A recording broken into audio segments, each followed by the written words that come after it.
சாலை பணியாளர்களை அங்கீகரிக்கப்பட்ட பணியாளர்களாக மாற்ற வேண்டும் என்பன உள்ளிட்ட பல்வேறு கோரிக்கைகளை வலியுறுத்தி வரும் 29ஆம் தேதி தமிழகம் முழுவதும் போராட்டம் நடத்தவுள்ளதாக சாலை பணியாளர்கள் சங்கத்தினர் அறிவித்துள்ளனர்.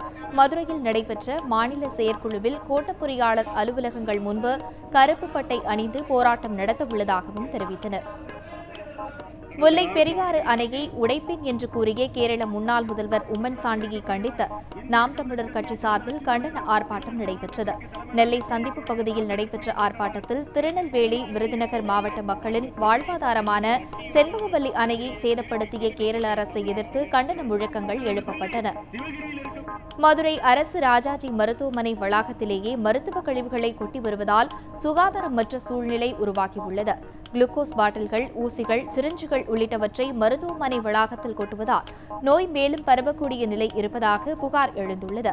இதுகுறித்து சுகாதாரத்துறை அதிகாரிகள் நடவடிக்கை எடுக்க வேண்டும் என பொதுமக்கள் கோரிக்கை விடுத்துள்ளனர்.